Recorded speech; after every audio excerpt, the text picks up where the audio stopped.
It has been a couple of weeks since our last video. Since then, I've changed jobs. I now don't work for the bike shed anymore. I now work for a company called Imageworks. So that should give me a little bit more time to work on the truck. Although there's a cat.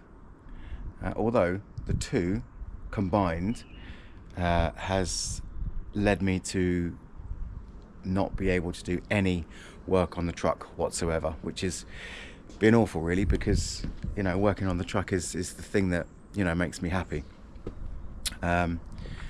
So yeah, for the last 6 weeks I've not really been able to do anything on the truck whatsoever. I mean, I can get home 6 o'clock in the evening and try something, but the days are getting shorter.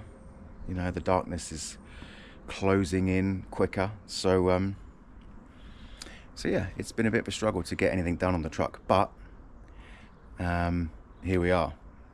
And the next mod that we're looking at, apart from the Tesla electric brake booster, which we're still in sort of the design phase of trying to get that brake booster mounted, we are going to do the rear brakes. And I have a kit. In fact, I have many kits which look like this.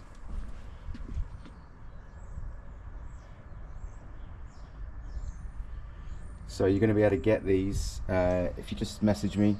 I have them, and I've got them in the UK, so they're sort of ready to ship out pretty quickly. So yeah, if you want your 6772 C10 with better brakes, I know some people said, look, just the drum brakes are better. There's no point changing to discs really, because a lot of the proportion of the braking is done on the front, but at the same time it's kind of an aesthetic thing, and it's kind of like an upgrade thing. I want to make this truck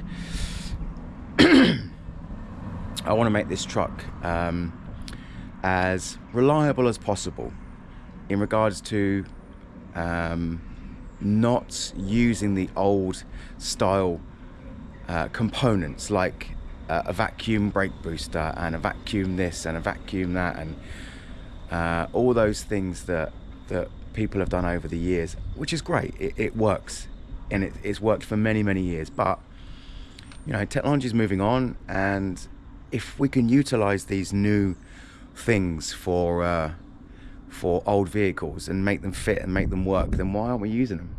I get it that you want to keep it original and you want to keep it all standard, but at the same time there are components in the new world, let's call it, that probably would be better.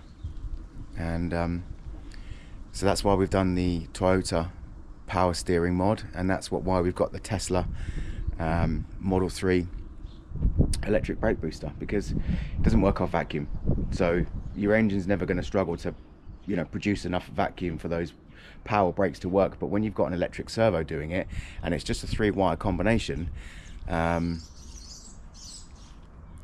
it's a bit of a no-brainer to me to just hook up 3 wires and have electric motor run your brakes.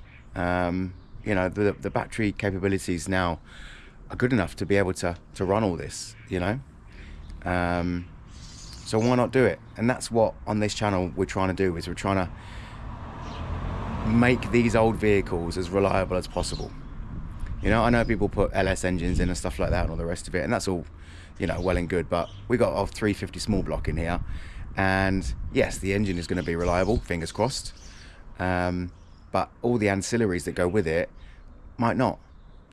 Vacuum brake booster and pump power steering, all the rest of it, and also the more you take off the engine, so the more inertia you remove from the engine, the better the engine's going to run.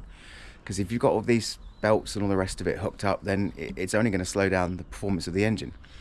So we're trying to just take everything off the engine and rely on the the electrical system, which is one thing that we have to get right on this truck, because it has the old electric on it, but we're gonna bring it back from the dead in regards to wiring and just make it good.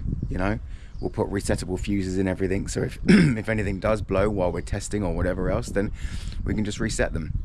You know, it's not the end of the world. We're not trying to, you know, run down and try and find fuses from anywhere. We can just get resettable fuses, just as easy as turning the ignition off and then turning it back on again, or just resetting it with a switch.